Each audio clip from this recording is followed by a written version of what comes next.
We're showing stories told. Watch the fire burn away the cold. I am rising from the dust. Despite how much we lost, you will not take away my strength. You will not take away my strength. No.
Shoulders, we're showing stories told. Watch the fire burn away the cold.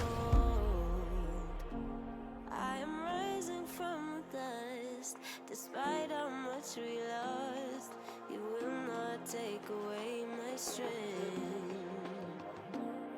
You will not take away my strength.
Ready up with the victory versus Venom Crest. Apparently, Turok, you were right.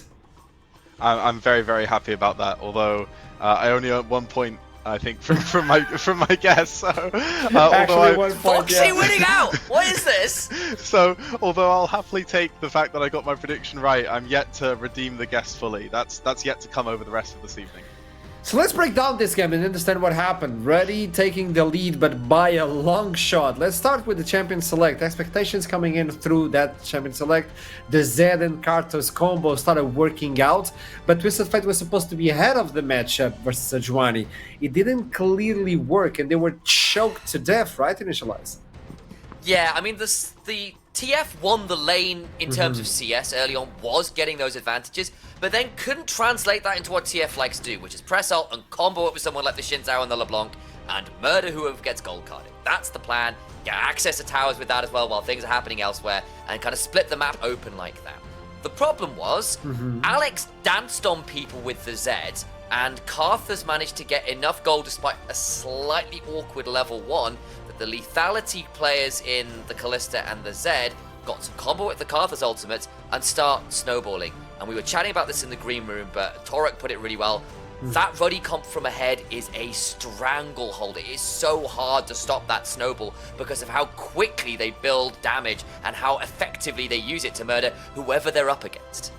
But even with that, Torok, there was a moment where you made the question, how can Venom Crest come back from this game? Like, how is it possible? And then there was a certain minion jumping into the mid lane, right? There was an Herald. Talk to me about that, Torok.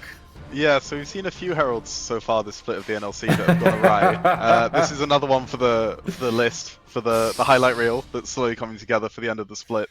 Unfortunately, this one left Karthus right in the middle of the entire Venom Crest team, I think under their T2 or at least very close to it.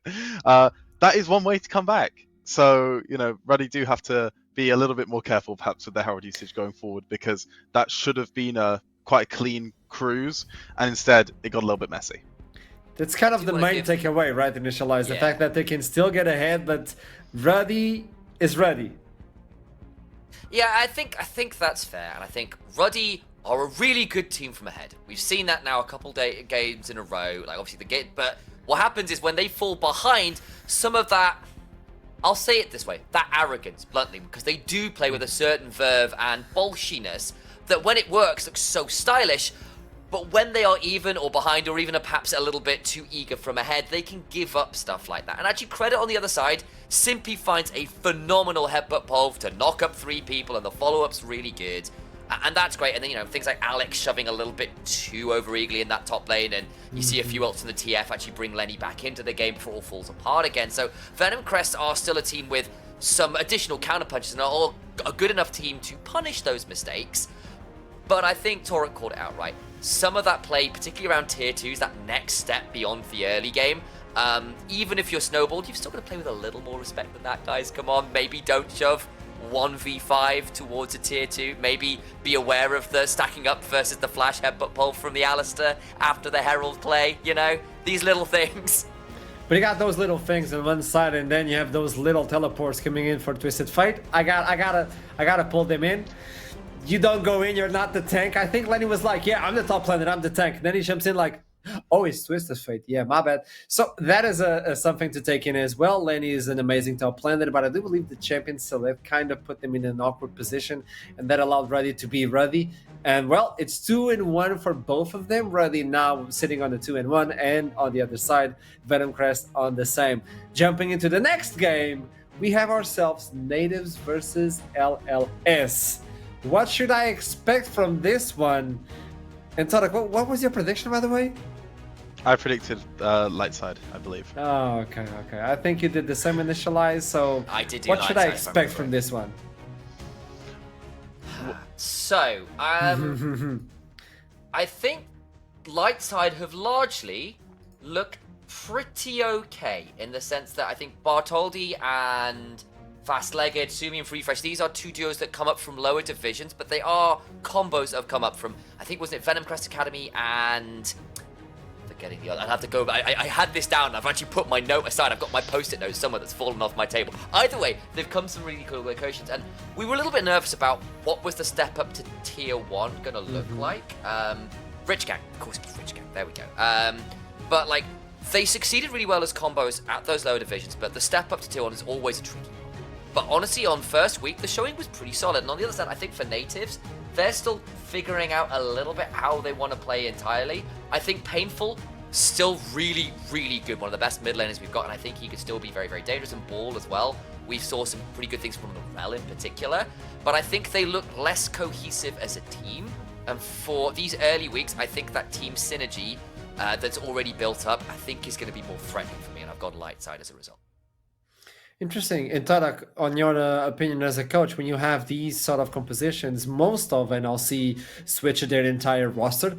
So you're still working on that. It's supposed to work like that. So you kind of have to sacrifice a few weeks, I would say, in order to get the shining light from the team. So you know what I'm talking about. When you see these two teams, how can both win? So tell me how Natives can win and how Light Side can pull it off. Even if you voted for LLS, I want to know how Natives can win as well. Sure thing. So I'll go with the favorites first, which Okay. Lightside I think clearly are in this matchup, even though we're still very early on the split. Lightside have put together a roster that clearly has some dynamism to it, some flexibility, some strength. You look at Sumi, you look at Fruity Fresh, that they're two twin-barreled carries that can do pretty much anything you want them to, which is something which I think, if as a coach, I'm very excited to see how that grows and evolves over the split. So for Lightside, I think keep using those two carries to effect. I think compared to last week, maybe just Sumi in mid game, buddy. Right, you're getting very ahead. Just drive it through a little bit more gently, right? You were doing things very you were doing things very well, but I want to see you actually hold on to your shutdown for longer than 5 minutes. And I think therefore, if we manage to do that, Lightside will be in a great position because overall both their carries are doing a lot of good things, right? And they usually come out with a good draft. On the flip side, Natives honestly didn't look too bad, especially in their initial game. I felt that Ball, especially on that Rel, was doing a lot of work. Yes, and okay, the Blitzcrank game went very wrong, but I mean, if you're a playmaker and you things start going wrong, sometimes it all just falls apart, right? And I think we do have that playmaker capacity coming out of Ball. He's someone who can make a game very interesting. I think he can create winning angles, and I'd like to see Natives get him on something where support will make an impact in this game. I think if that's the case, then support making an impact positively, Natives will be very happy.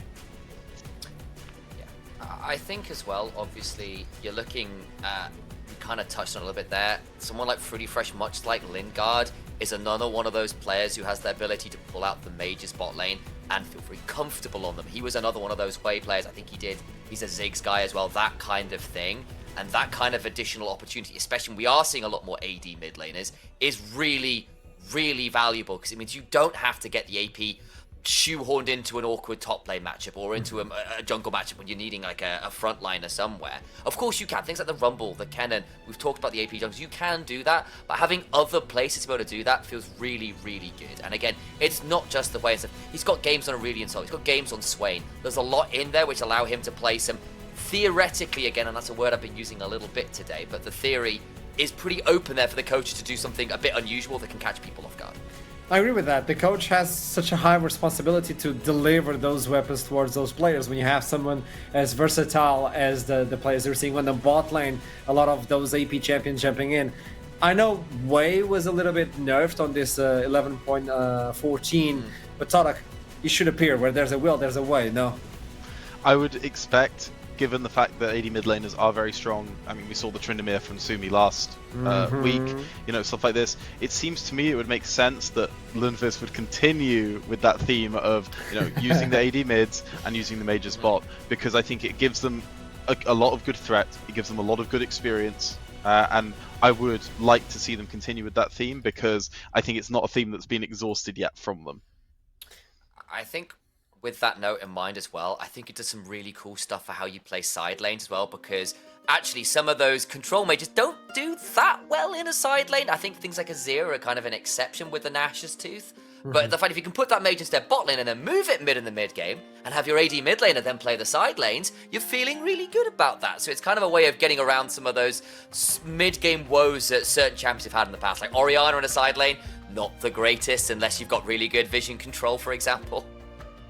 Love it. For those of you back at home, if you didn't watch in the beginning of the show, you can also join in on the Fantasy League for NLC. So we're talking about these players specifically to let you learn who they are and build up a personality, so then you can sign up for the Fantasy League, build your own team, just get as many points as you can, and then you get rewarded by having those fantasy leagues. You get some prizes from Steel Cities. Now the prize for today is you get to see the champion select. So Ziggs is going to be removed on the first one. Scarlet on the other side, it should be the Corki follow-up. But on the other side of natives, yeah, you really need to take away those EP champions. And it's them. So them is aware of that. It's just removing them away. Yeah, I think we've also got to keep our eyes on things like the Corki and Tristana. Maybe we see them traded. Kasumi and Painful may well be very happy to do that, but Painful is a big Tristana player, and he's got blue side, so being able to first pick the Tristana, it's a flex as well, strictly. I think that's got to be something we've got to keep our eyes up on whether Lightside are going to be happy to give that over, because there's a world here where natives ban the Corki, and I feel like Lights are going to be obligated to ban the Tristana now, unless they've got something spicy picked up. There it is. Smurfing. I mean, you've hit the nail on the head, right? Like, I think Corki and Tristana in the past used to be traded somewhat, so if one goes, then you'd expect maybe both of them to go. Rumble being picked up, super powerful champion. So one nuts. one that also, if used to its full potential, is also a huge flex, right? This is a champ that can go 4 roles, arguably 5, if you include Smash T1's little game on Rumble as well. Don't do that. So already starting off the draft with some power, and I mean Cassante, if you want to talk about power, is another one. So yeah, very exciting. Yeah. The problem is, in some ways, that's a self-counter pick, because we've seen, theoretically, this is more over an LPL, where some of the top laners who are big Rumble specialists over there really abuse matchups in a way very few other top laners can. But Rumble into Cassante can be pretty miserable for Cassante early on, because Electro Harpoon just shreds any armor you get. Even if you get Merc Treads, it still kind of sucks. And right now, Rumble's ability to build a few different ways, you can kind of go full AP, you can go towards the Riftmaker, would be surprisingly bruisery. Pretty tricky to manage. Talia's locked in, you can basically have a wall into a carpet, and things like this Varus could have a very difficult time finding a pocket to sit in. And yet again, the Jinx. I was wondering, where are you, Jinx? I know there was a tweak, but it's not that heavy. Yeah. So might as well pick it on the other side. You already have the Varus. You know you can burn versus the Cassante. So if you get an Equalizer, obviously Jinx will get an assist. So she will get excited in the middle of the team fight, and she will do Jinx things. Yeah. Just spam it away. It's done. Tell me, Tarek. What's really important now is we see what answer LLS have for Jinx, right? Because I think at this point, the Jinx is smiling. The Jinx is seeing a team fight going in one line. And the question is how are they going to make the team fight? How are they going to change that dynamic? I guess Bring Arcane. Look, the Vi is a start. The anti-Arcane strat. Arcane on each side. We've seen this before. But the Vi by itself is not enough, because the Vi is still a very linear champion. So, as you can imagine, for everyone listening and watching, Vi is just flying in a straight line. Right, so yes, she can try and flank. Yes, she can try and do these things. But realistically, if natives draft well, which let's do it, guys. Come on, we're going to find ways to prevent the Vi from actually reaching our Jinx. So the question is, what they're going to layer on top of this Vi? What is this Vi enabling? And I mean, I guess that'll be the interesting stuff that happens on 4-5. Yeah, because Vi is great, but in a lot of ways she's a delivery system. She locks down someone a long way away in a way that few other champions can. But her burst, unless you get Giga fed, isn't often enough to finish off a champion, especially if things like Lockets come through or CC or whatever. So yeah, I think Torek is exactly right. Normally what we've seen recently is things like the Way, but that's already banned away. So they need something to pair up with that, with preferably a bit more damage. Varus isn't bad because his ability, particularly if he goes towards that lethality option, can play from quite a long way away, can theoretically follow up on the Vi, but I want at least one, probably 2 more things that will sync up with the Vi a little bit more. The Nautilus will be the last one, and we get to see the Rel yet again, but this time on Fast-Legged. Maybe he should be the one taking leads on the horse on the other side. Well, protecting the Jinx, what do you bring it up? There's a lot of other options, so that's why they're hovering a few champions. But Tarek, in your vision, what would you pair the Jinx with? I mean, Rek'Sai is fantastic. I would maybe consider Tahm Kench in this situation if you can get away with blinding it. I think with the Blitzcrank ban, that's kind of it kind of lines up, although it's not as good into Rel, so you're kind of on the edge there. I think Thresh could be very good as another champion here on 4-5. Potentially Janna if you were good at it, but I would probably lean towards Thresh in this situation. That seems to make the most sense to me. But I guess we'll see what Ball ends up bringing out. He is a playmaker. I think he's going to have to sit a little bit more on the peel and defensive side here, and he's gone for the playmaking. So with the way that Ball is picked here, the expectation should be that natives are looking to start the fight first, and both teams are just going to be whoever engages first, essentially. So Ball, Theoloris, maybe the Talia Wall as well. They're going to be looking to start the fight. If they manage to land it, everyone's happy. However, on the flip side, Lungfist, light side, they're looking for the exact same thing. It's the Vi ult, it's the Aurelion Sol ult, it's the Rel ult. Both teams are going to be playing this clash of whoever goes first, and I mean it's going to be explosive, that's for sure. I'm just going to hold on this for a second because there's a world where Fruity Fresh is taking this bot lane. He has played quite a few games of Aurelion Sol, and this hasn't been switched yet. So I'm just holding here. We don't see a lot of Aurelion Sol in lanes other than mid, but we've seen a bit of Varus mid lately. Jackie's over in LEC played it on the weekend just past, and it can be pretty miserable for the Talia. So just wait. I'm looking at this, and I don't think that's switched yet, so I think that might be the fully fresh Aurelion Sol. I think so. He loves that AP bot lane, and he told us that he's going to play, and he has a big champion pool. And there you go, another one to join on the draft. When you look into this one, both of you, who do you think is going to take it? I prefer natives draft pretty heavily, I think, unless the Aurelion Sol hits 2 items and lots of stacks for free, and you get that mega combo with Varus ult into Rel ult into empowered Aurelion Sol, Skies Descend.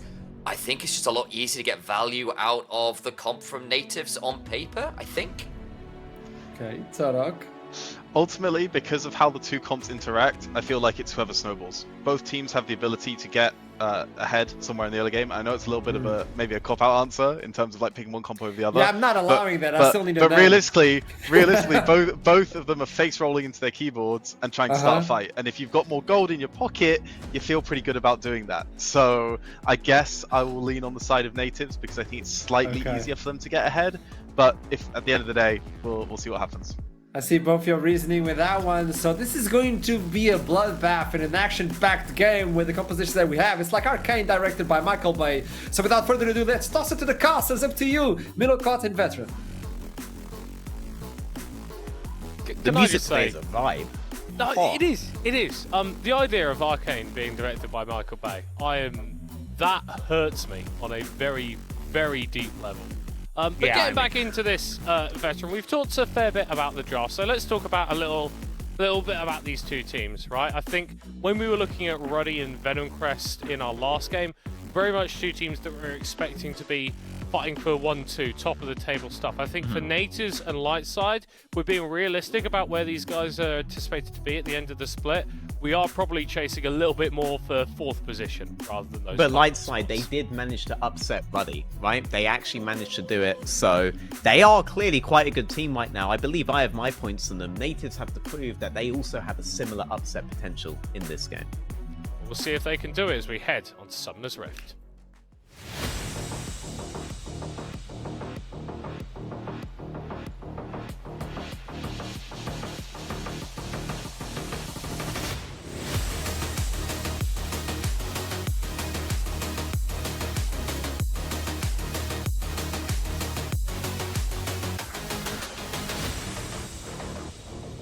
Oh, hello there, everybody.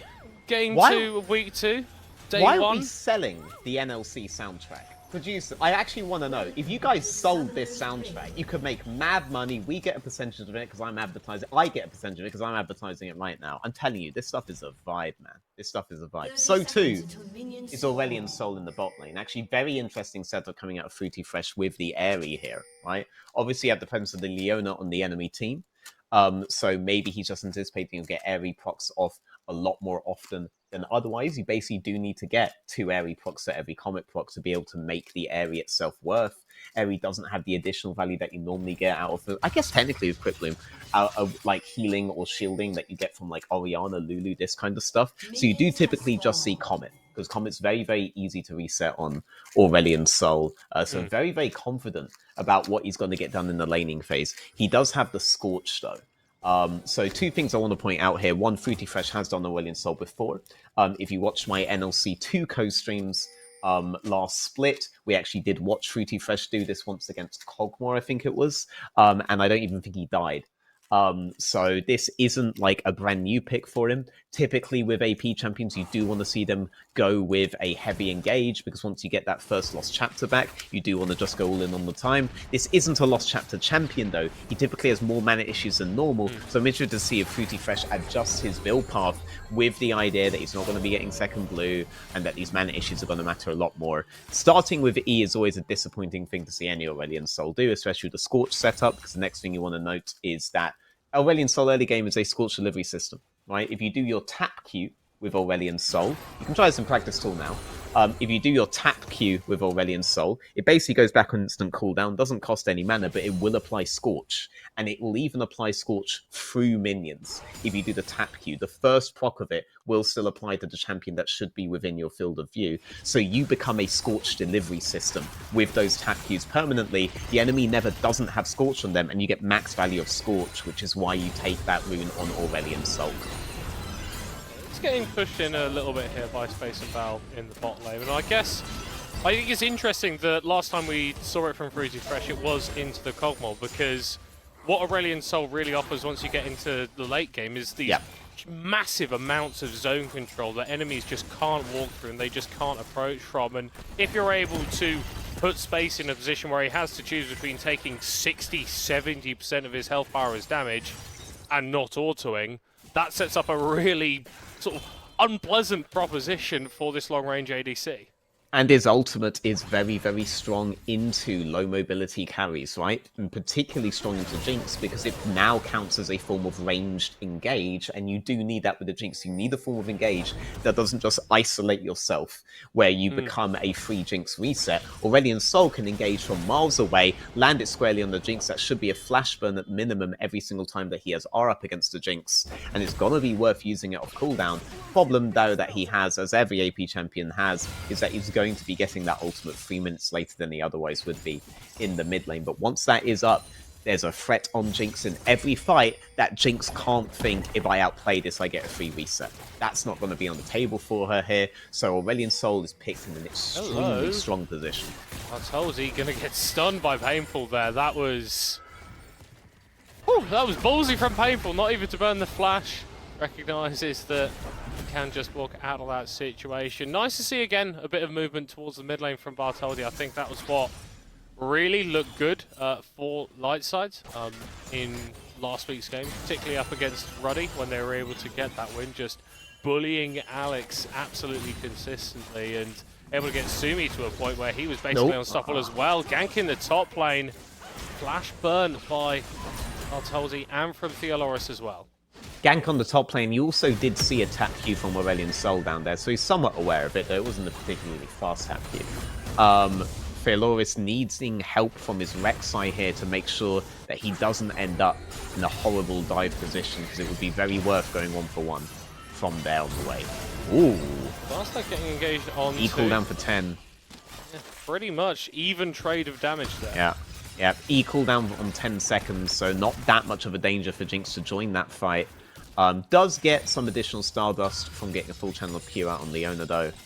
Fruity Fresh will be comfortable with that. He does have TP, so he is aware of the mana issues that he could likely have the further on we go here, and he didn't have to burn it when he did his initial back. So, Fruity Fresh feeling in a very confident position here. He can chill. Just want to say, this is Alaric in support. I'm pretty sure he'd be in mid lane right now. But fast-legged, chilling with his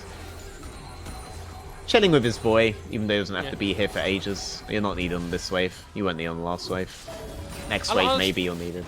I suppose that's interesting that you actually bring that up, right? Because that is where a lot of the supports can differentiate themselves. It's the ability to actually get on the map when their ADC is going to be in a safe position. I think that you look at a team that sort of made that their entire brand last bit, you could look at Venom Crest with how Hashi was constantly anywhere but bot lane.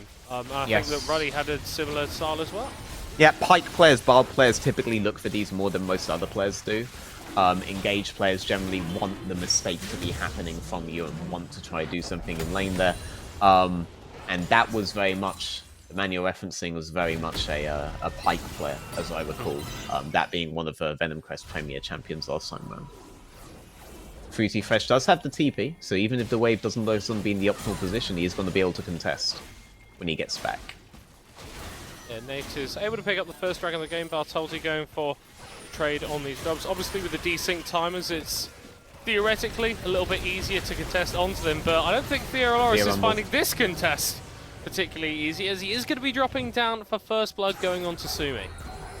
Yeah, holding on mid here as the Rel, but this is ironically a time when you actually do want to be on bot lane, because Fruity Fresh doesn't have a good way of breaking this freeze without a fight, but his support is in mid, so kind of opposite day in terms of support roamings from bot lane towards mid section.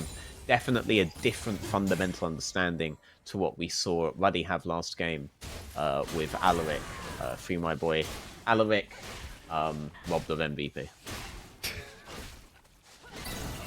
Bill played well, okay? Yeah, he did some good things at points. Hold on, good things in the bottom lane. Fruity Fresh. Yep. Fruity. Very worth for natives to fight over this. You're a cannon over on bot side. It could technically slow push on the next wave, but you're still able to hold this for an extended period. Very worth for them to fight off this. That could be a problem though. Wow, fast led. Be able to pop back into the sky. Flash forward from High Bridge. The ult drop down onto Fruity Fresh. And the Ignite will tick him down 1-for-1 on the scoreboard now. If they live there, the freeze is fairly successfully broken because of all of the minions that have been dragged in towards that fight. But with that death, natives are going to be able to reset bot side very, very comfortably. And there's going to be a significant loss of Fruity Fresh on the bot lane. This lane was a big one for Lightside to be able to make worth. You can't afford to miss much XP on bot there, because Fruity Fresh is already on the back foot by not being in the solo lane in that regard. And now seem to be in a fairly awkward position. Yeah, and whilst natives are 0-2 at the moment, I think it is important that we highlight that they've played against Nords and Verdant last week. So not necessarily the easiest schedule, and I think that there are some strong plays to be made from this team. And the fact that Space has already built up a pretty sizable lead here on the Jinx with the Cull in his back pocket. We know how strong this champion can be. Let's see how strong it can be with the Belgian man in the bot lane.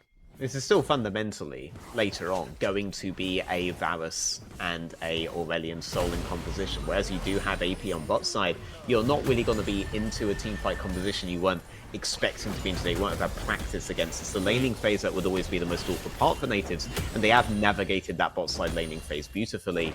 Fruity Fresh is just going to be an under-leveled Aurelion Soul, and Varus is going to be a bit of an over-leveled Varus. But beyond that, when it comes to teamfights, natives are still going to be in their element. That's when this Rumble can shine, because you do have two decently low mobility. I say decently because ASOL always has that W. You do have two decently low mobility picks. That Varus is going to be very vulnerable to a Rumble R in the same way that Jinx is vulnerable to an Aurelion Solar.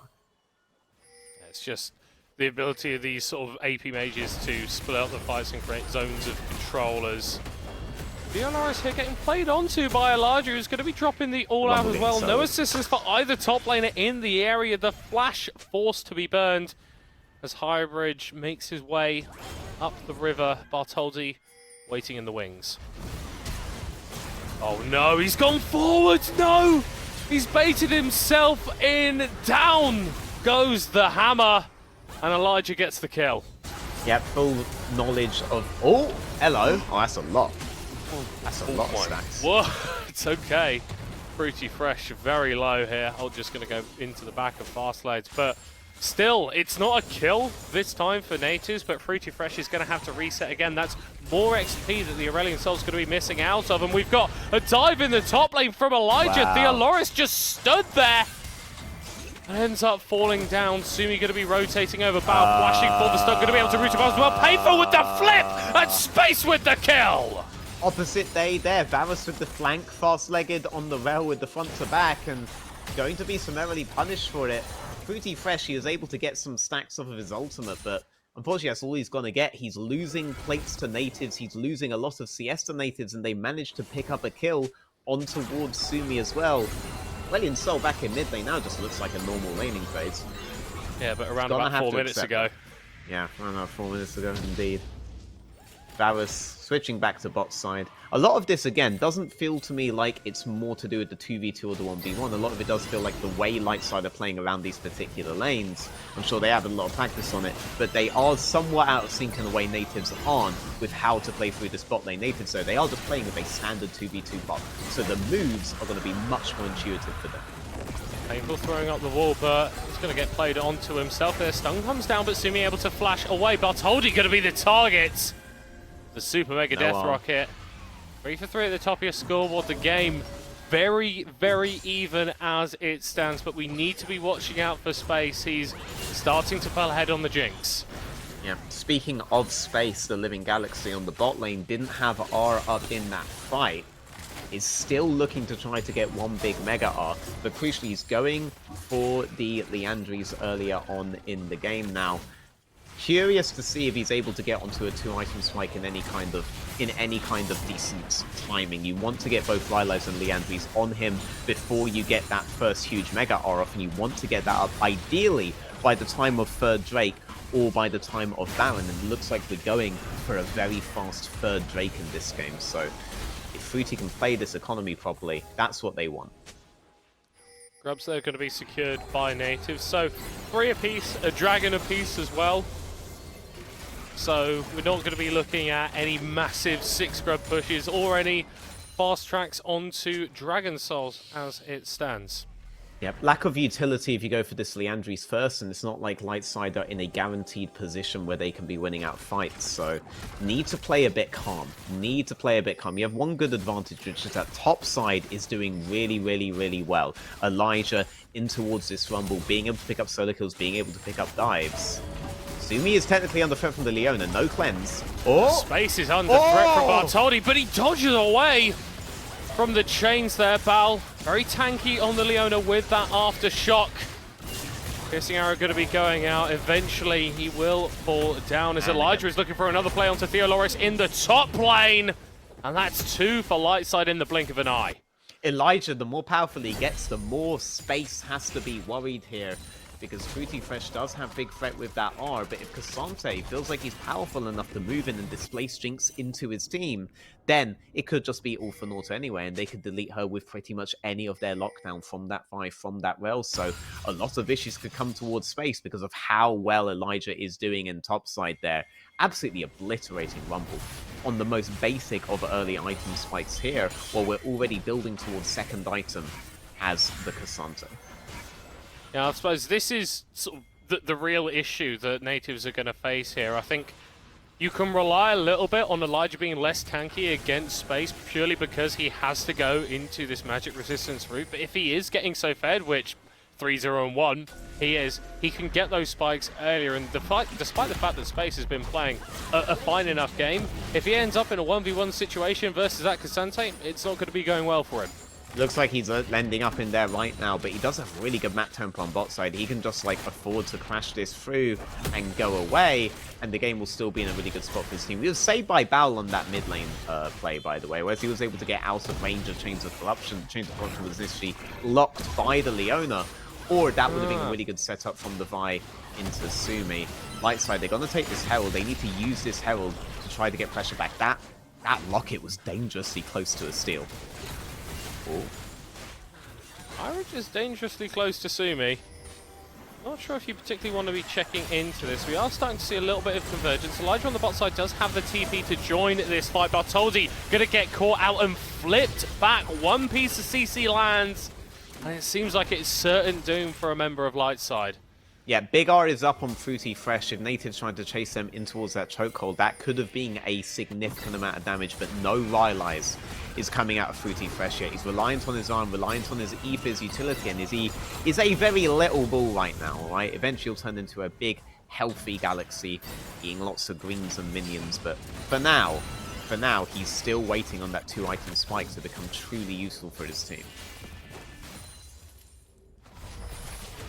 On the minimap, LLS going for a little bit of a push, but every time Elijah sort of passes his way back up towards that top lane, he understands that he just has to back away. 2-level differential is very significant. But in the last game, we were able to see one top laner recover from a bit of a bruising in the laning phase. Kind of both times, Bill and Lenny able to get stuff done there. But it does feel like we're entering the mid game. The natives are slowly starting to pull ahead. Indeed, the last skirmishes have been going heavily in their favor. That Herald is now being dropped by LLS, but it looks like it's being dropped on the mid lane. Not exactly the place to go if you want map tempo, but what they really want is this Drake, which means we're going to see a big team fight contest happening.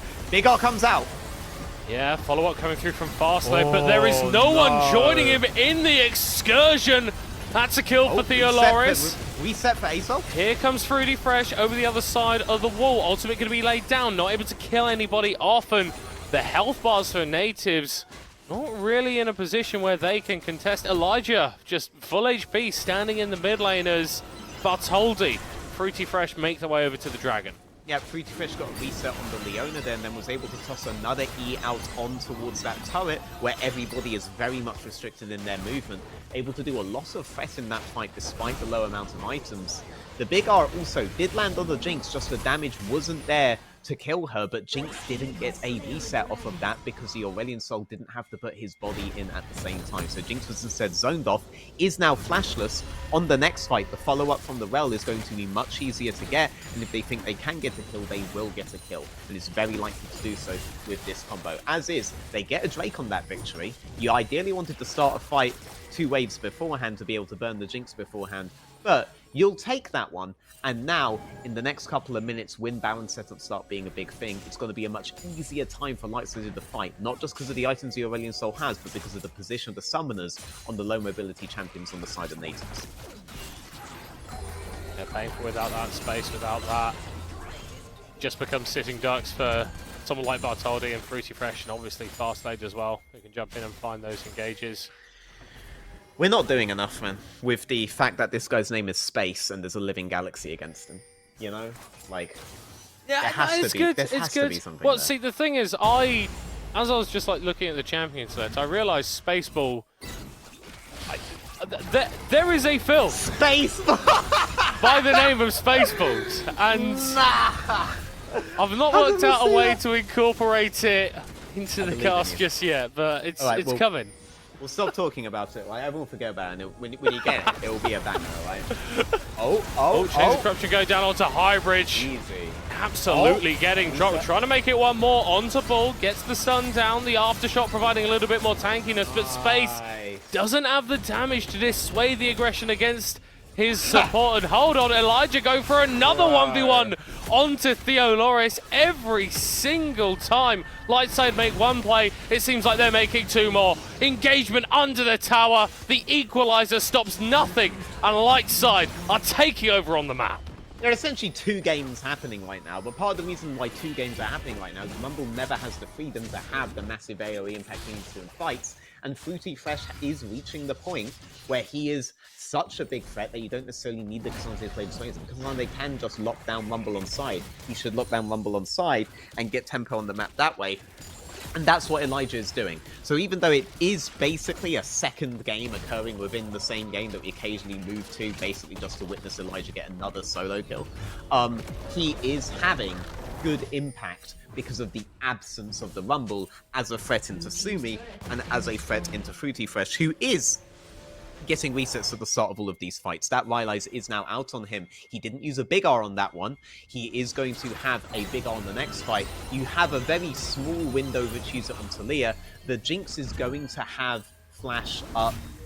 No, he's not going to have flash up anytime soon. So now you have a really good window to play for Baron, because Jinx is uniquely vulnerable, Painful is uniquely vulnerable, and Fruity Fresh is about to have ultimate up in that gap where they are still flashless.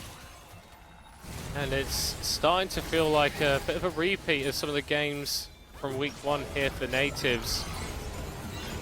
They've been able to get some looks this time around, but still, it does feel like the game is slipping away from them. And yeah, it's early on in the season, but 0-3 is a very difficult deficit to recover from. Play being made by Lightside now to get this final outer tower in the bottom lane. Highbridge, Bartoldi, but he's just able to dash away. Because of the handy synchronicity in both Flash timings and Drake timings, you know that because you did it on the Drake timing, burning the Flash on the Drake timing before, you know you do have a window just before Drake comes up to force a fight again here, which is even easier than the last fight that you were able to win. So even if you lose a fight on Drake beforehand, but you know Drake and Summoners have advantages like the big R from the A-Soul here, you should have your hand on the trigger finger, but that's going to be a very minute period. You can see how close we are to having Flash up on the Jinx again. They need to take advantage of this window now, or, you know, the Jinx is going to be fine on that Drake fight. They haven't been able to force anything. Natives have been playing very safe. They were defensive on bot side, they didn't engage, they're waiting for the Summoners to be up, and now it's back up on Jinx. So that window that we had where the A-Soul ultimate overlap was not there. He does have a big R now, but Jinx does have Flash up again.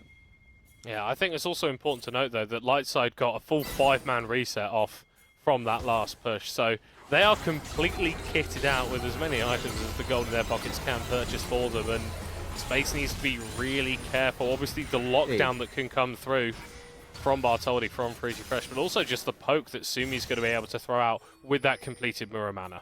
Dude, light, space, living galaxies, like this is just like come on, like, we are bad at our jobs if we're not finding something from this. Oh my god.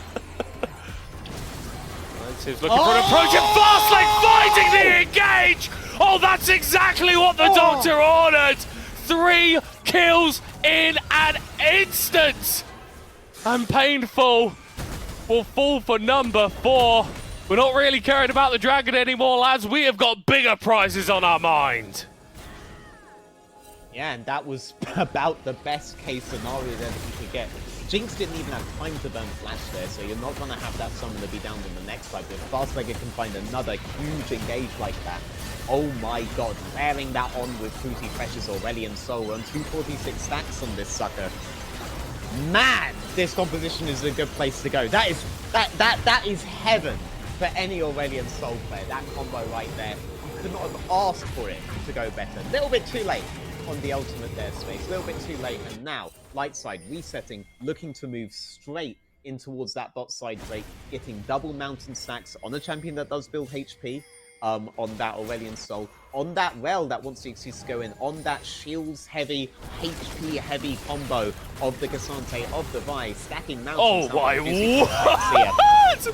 What can Space do? Run away, but there is no escape. Highbridge going back in, dashing away to try and get out of there. So they could just get chased on. Yep. There's nothing that you can do anymore, Natives. Lightside in the span of a few minutes of just taking a complete chokehold of this game, and, well, what can Natives do? Remember, on top of being an AoE primary engaged Soul Control's DPS assassin, Aurelion Soul is also a reset-based champion. So, even if he flashes out like that, he has W up again, by the way. He can just move all the way back to safety. See? He's absolutely chilling. Right? This is ridiculous. Oh yeah. And honestly, Hit him with a thumbs up. Let him know.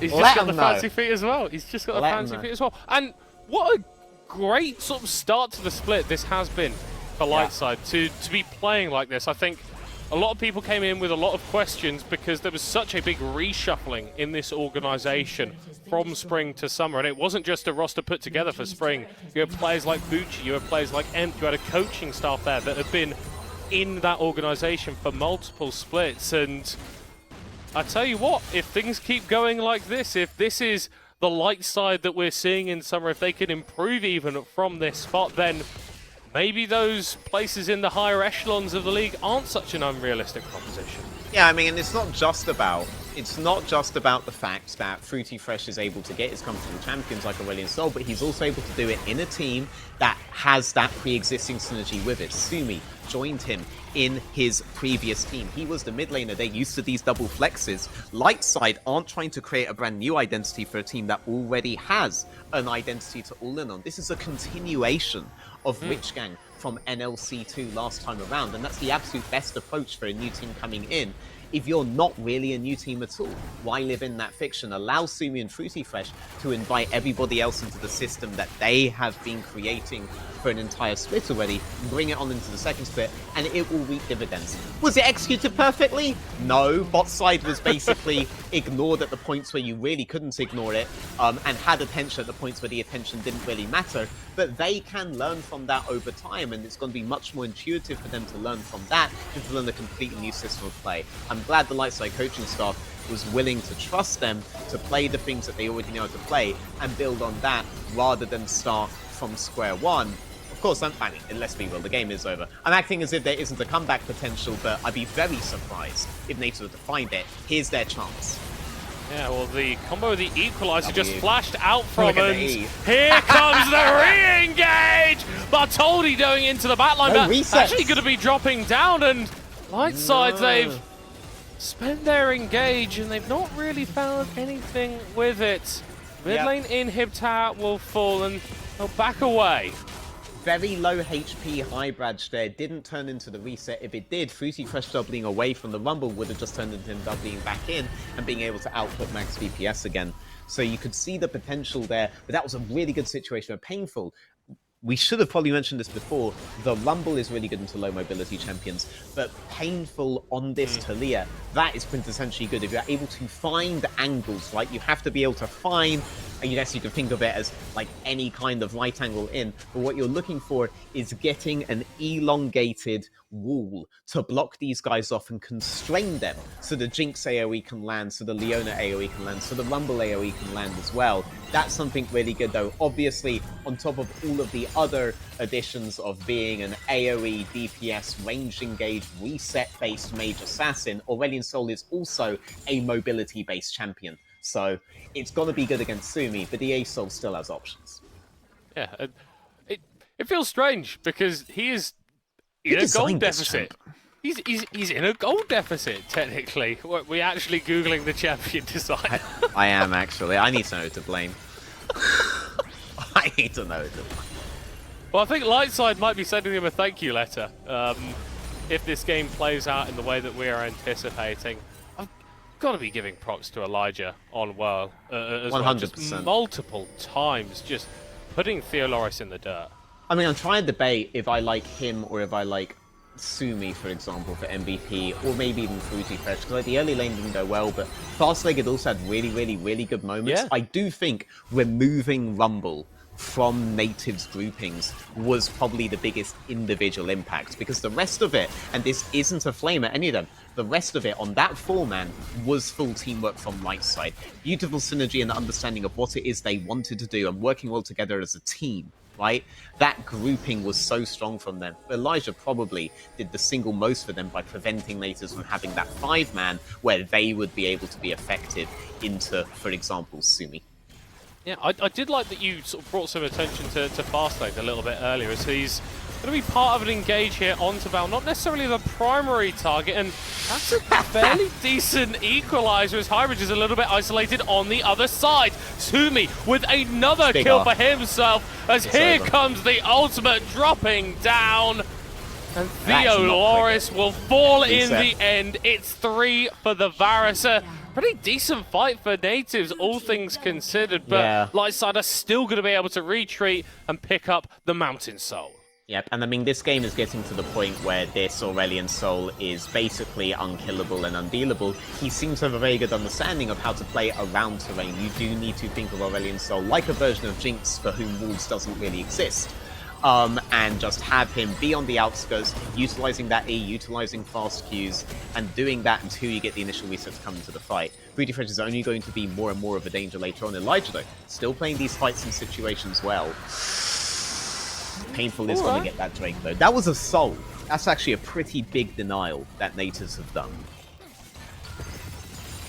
Buying a little bit more time for themselves. We do have space here, 3 items on the Jinx. Halfway to his 4th, and this is sort of her time to shine as a champion. We always say it whenever we see her, the later it goes, the more powerful she is, but she's going up against honestly, her peer in the Aurelian Sultan. I love some of the itemization that we're seeing from the members of Lightside. We've got a Knight's Vow here for Elijah. We've got a Locket on Bartoldi. They know what their jobs are. Start fights and keep your carries alive, and these items are going to help them do that. Did they remove the, like, who designed this guy from LoL Wiki after, like, hate or something? Like, why can't I find it? Anonymous. Yeah, but legit, by the way.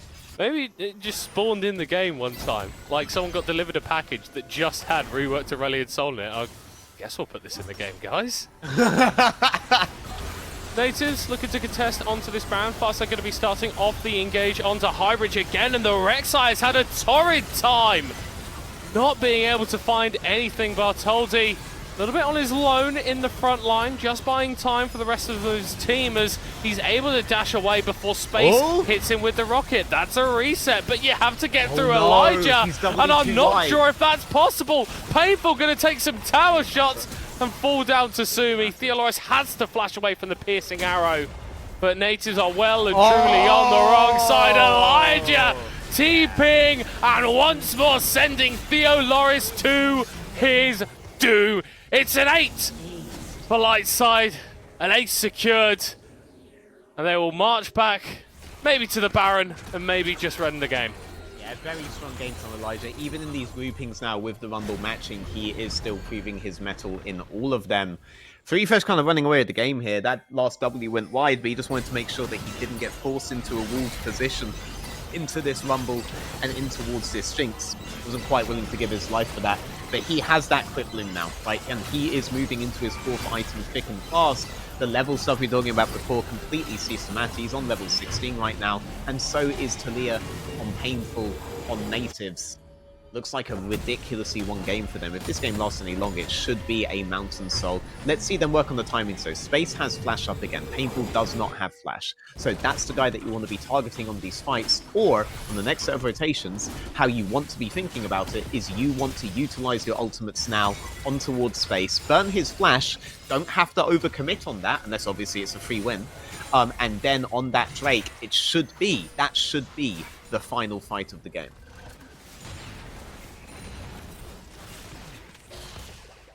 Natives facing down an 0-3 start. I hope that Who there's designed this? a few more fights in them. Yeah, it's a bit ridiculous. Painful going for the flank with the wall to cut them off. Bartoldi able to chase him over. There goes the combo with the Leona, and the Equalizer and Lightside are on the run. Highbridge still going to get taken down at the start of a fight, but he's traded back from by the rest of his boys. Elijah coming up to the back line, going to be able to get a double stun. Fast leg following up as well. Fruity Fresh on the wrong side of things, but still able to dish out the damage and chase forward onto Space. No, look at the W! Dude, that goes on for ages. But it's so funny how long the W goes. You can basically go over like a quarter of the map at this stage. It's so funny. He just ran down Space like an absolute dog. Didn't matter if Space had Flash, he was going to be able to catch up to him. Lightside for the simplest task of taking down the towers, followed by the Nexus. GG, win number 2 for Lightside.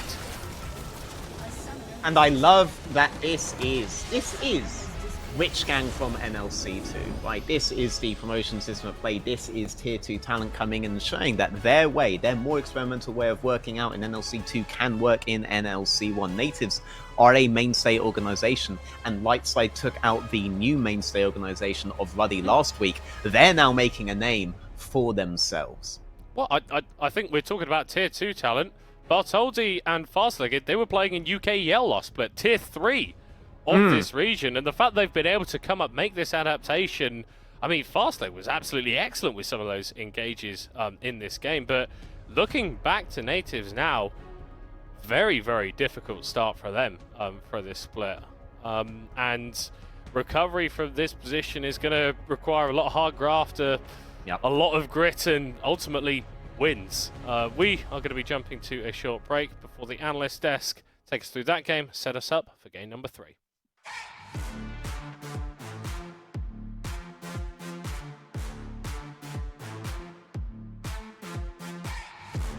At SteelSeries, we make the headsets, mice, and keyboards that the world's best gamers win the most with.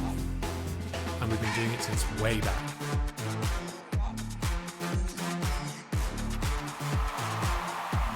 It's up to you how far you go, but whatever you do, go for glory.